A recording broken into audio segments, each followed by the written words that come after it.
In 1923, a German housewife named Anna Eisenmenger wrote in her diary about going to the butcher. She brought a wheelbarrow, not to carry meat home, but to carry the money she needed to buy it. The pile of banknotes required to purchase a single sausage weighed more than the sausage itself.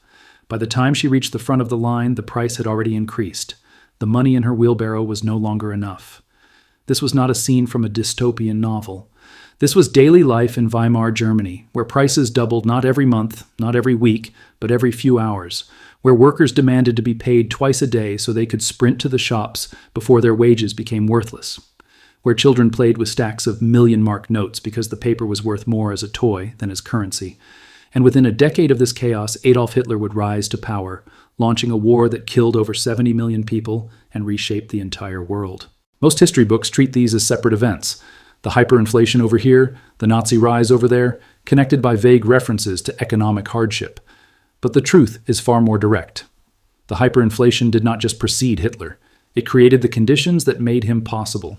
It was not a footnote to his rise, it was the foundation.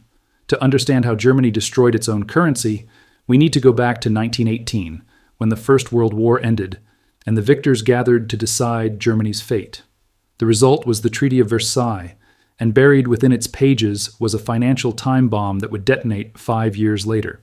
The treaty demanded that Germany accept full responsibility for the war and pay reparations to the Allied powers. The amount was staggering: 132 billion gold marks. In today's terms, roughly $400 billion. Germany was expected to pay this while its economy lay in ruins, its workforce was decimated, its industrial regions were occupied, and its empire had been stripped away. But here is what most people never learn about Versailles. The reparations themselves were not the poison. The poison was how Germany chose to pay them. The government faced an impossible choice. It could raise taxes dramatically on a population already starving and exhausted from war, a politically suicidal move. It could default on the payments and face military occupation and sanctions, or it could print money. It chose the printing press. And the crucial detail here is why it chose this path, and how that choice was initially framed not as a disaster but as a deliberate political strategy. Let us slow down here because the mechanism of what happened next is both simple and catastrophic, and it explains why hyperinflation is not just an economic event but a social apocalypse. When a government prints marks, two things happen. First, it pays its own internal bills, wages for civil servants, subsidies, and interest on its domestic debt. This is standard inflation. Second, and critically, it needs to generate a large amount of marks to buy foreign currency, dollars, francs, pounds, to pay the reparations to the Allies. The German central bank, the Reichsbank, became the single largest seller of its own currency, flooding the foreign exchange markets with marks to obtain external currencies. As the Reichsbank dumped marks, the foreign exchange value of the mark plummeted. This in turn made all imported goods, including raw materials vital for Germany's industry, instantly more expensive. As import prices rose, domestic German businesses had to raise their prices to cover their costs. This meant the German government now needed even more marks to cover its next internal payroll and its next round of foreign currency purchases. Each round of printing triggered the next, faster and faster, until the system spiraled beyond any hope of control. The Reichsbank was no longer responding to economic necessity. It was simply responding to the political need to keep the government solvent for a few more hours. The numbers stopped making sense. A loaf of bread that cost 250 marks in January 1923 cost 200 billion marks by November. Workers carried their wages in suitcases, then in laundry baskets, then in wheelbarrows. Restaurants stopped printing menus because prices changed while customers were eating. Some establishments simply weighed the cash rather than counting it. To grasp the exponential speed, consider this. In the final month of the crisis, the price level in Germany was rising at an average of 20.9% per day. That means prices were literally doubling every 3 days and 17 hours. This rate of increase is known in the ledgers as speculative frenzy, where the fear of future price rises becomes the primary driver of current price rises. Why hold cash when you know it will be worth half as much tomorrow? You spend it immediately, accelerating the money velocity to absurd levels. But hyperinflation was not just an inconvenience. It was a complete destruction of the social contract. It created a massive, violent redistribution of wealth, rewarding the criminal and punishing the virtuous. Imagine you worked your entire life. You saved diligently. You put money in the bank for retirement, for your children's education, for emergencies. You did everything right. And then, over the course of 18 months, everything you saved became worth less than the paper it was printed on. This is what happened to the German middle class. Pensions became worthless. Life insurance policies paid out amounts that could not buy a cup of coffee. Savings accounts that represented decades of work evaporated in weeks. The people who had played by the rules, who had trusted the system, who had built their lives on thrift and responsibility, they lost everything. And their loss was someone else's gain. This created a new kind of class warfare. Meanwhile, a different class thrived. Those who owned physical assets, factories, land, gold, watched their relative wealth explode. The value of their assets rose instantly to match the new currency levels. More controversially, those who had taken out fixed loans saw those debts effectively erased. You could borrow 1,000,000 marks one month and pay it back with the price of a chocolate bar the next. Speculators, manipulators, and those with access to foreign currency became rich, while honest workers became destitute. The moral fallout was immense. In a stable society, you are rewarded for production, saving, and deferred gratification. In hyperinflationary Germany, you were rewarded for debt, consumption, and cunning. This shift destroyed the moral basis of the economy.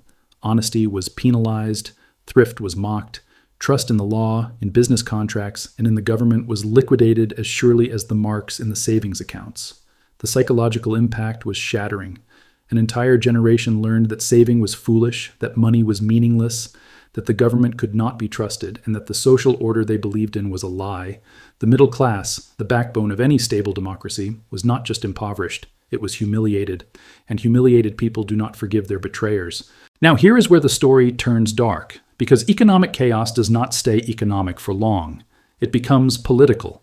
When people lose faith in the system, they look for explanations. They look for villains. And in Weimar Germany, villains were readily supplied. Jews, foreigners, bankers, communists, the Allied powers, the politicians who signed the Versailles Treaty, all became targets of rage that was fundamentally economic in origin, but found expression in hatred. Adolf Hitler understood this perfectly. He was not an economist, but he grasped something essential. People who have been robbed by inflation are looking for someone to blame, not someone to explain the intricacies of monetary policy. In speech after speech during the 1920s, Hitler connected economic suffering to Jewish financiers, to foreign exploitation, to the weakness of democratic leaders. He offered not complex policy solutions, but emotional catharsis, someone to hate, someone to punish, someone to blame for the wheelbarrows of worthless paper. The critical link is the voting pattern. The Nazi Party gained its first significant support during the hyperinflation crisis. Hitler's failed beer hall putsch of 1923, his first attempt to seize power, occurred at the peak of the monetary collapse. He was arrested and imprisoned, but he emerged with a national profile and a clear understanding of how to weaponize economic desperation. The hyperinflation technically ended in late 1923 when the government introduced a new currency, the Rentenmark, backed by land and industrial assets. The immediate crisis passed, but the trauma did not. When the Great Depression struck in 1929, Germans did not simply experience another economic downturn, they experienced a triggering of deep collective trauma. The memory of 1923, of savings destroyed, of humiliation, of chaos, came flooding back. And this time, Hitler was ready. The middle-class voter base that had been economically annihilated in 1923 and politically ignored for years was now terrified of a repeat performance.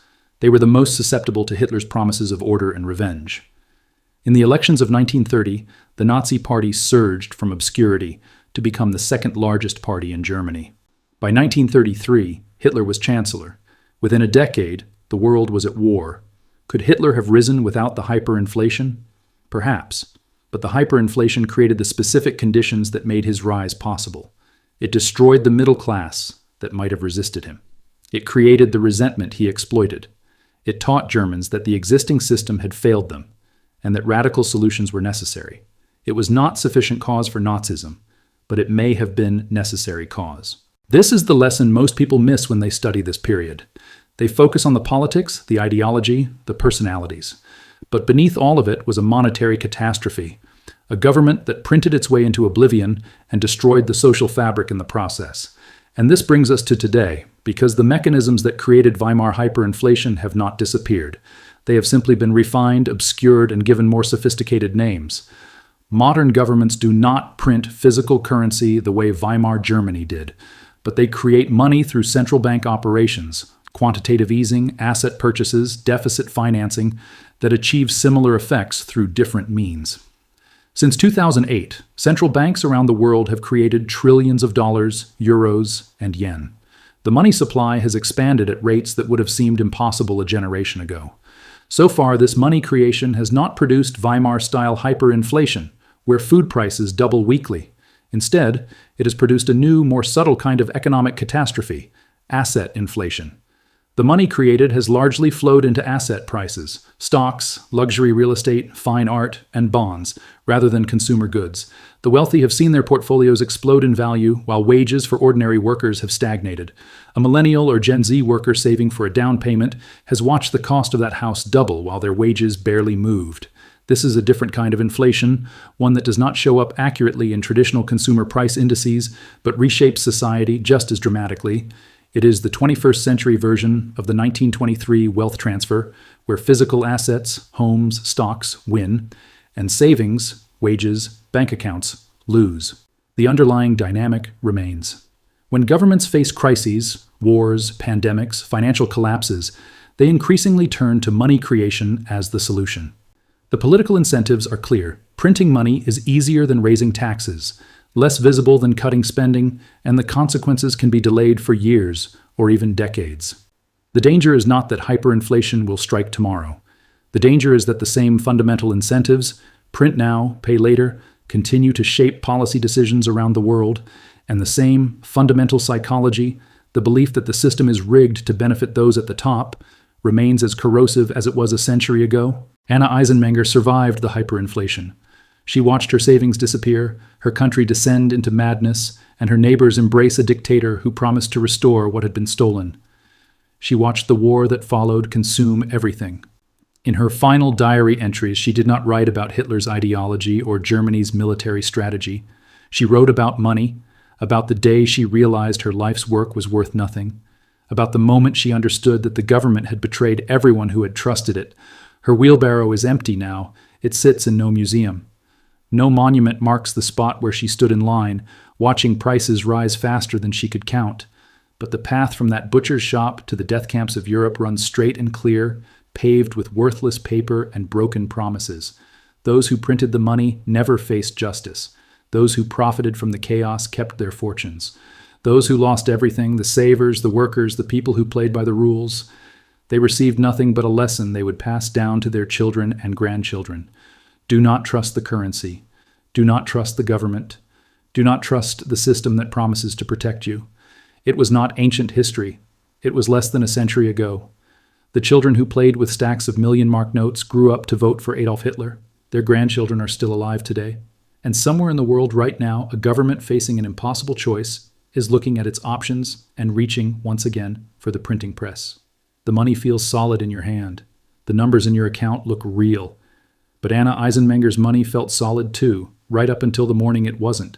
The line between stability and chaos is thinner than anyone wants to believe. Germany crossed it in 1923. 70 million people died because of what came next. History does not repeat, but the patterns in the ledgers do, and the wheelbarrow is always waiting,